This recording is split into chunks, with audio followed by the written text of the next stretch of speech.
హర హర మహాదేవ శంభో శంకర. నేను మీ Prashanth, Amigos entertainment channel నుంచి. అందరూ ఎలా ఉన్నారు? ఈరోజు మనం ఒక కొత్త టాపిక్తో వచ్చాం. ఆ టాపిక్ ఏంటి అంటే అఘోరీ అమ్మ. అసలు అఘోరీ అంటే ఎవరు? ఎన్నో సంవత్సరాలు దీక్షలు, తపస్సులు, పూజలు చేసిన తర్వాత మొదటిది నాగసాధువు అవుతారు.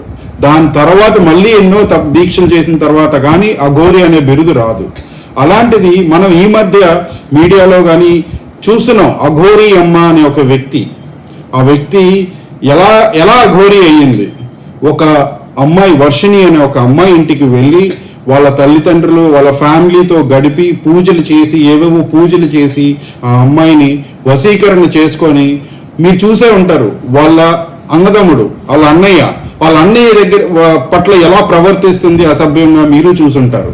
అలాంటి అమ్మాయిని వశీకరణ చేసుకొని తనతో పాటు తీసుకొని వెళ్ళిపోయి 10 రోజుల పాటు తిప్పింది.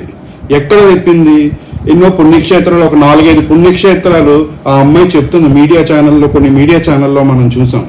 ఇక్కడ అక్కడ రోడ్ల మీద పడుకోబెట్టి ఎవరు ఏది ప్రసాదం ఇస్తే అది దాని మీద ఆధారం పడి 100-200 ఎవరెవరో ఇస్తున్నారంట. ఆ అమ్మాయి వర్షిణియే చెప్పింది, మనం చూసుంటాం. అలాంటి బ్రతుకు ఒక అఘోరీ అనేది ఉండరు. అఘోరీ అమ్మ అనుకునే ఆమె అలా ఉండరు.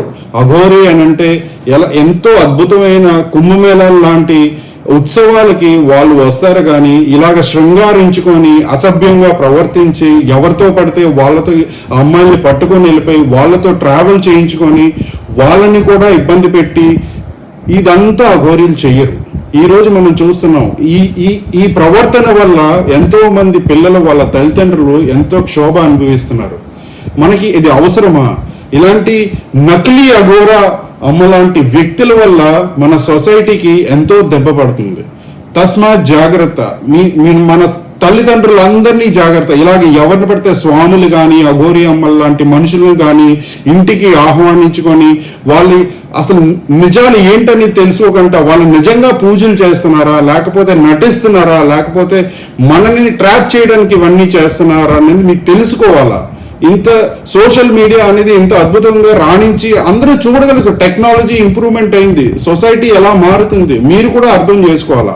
సో తస్మాత్ జాగ్రత్తగా ఉండండి. మీ పిల్లల పట్ల, మీ పిల్లల్ని ఎవరితో పడితే వాళ్ళని పంపించడం కానీ ఇలాంటివి ఏమీ చేయొద్దు. జాగ్రత్త. ఓం నమ శివాయ. సైనింగ్ ఆఫ్, మీ ప్రశాంత్.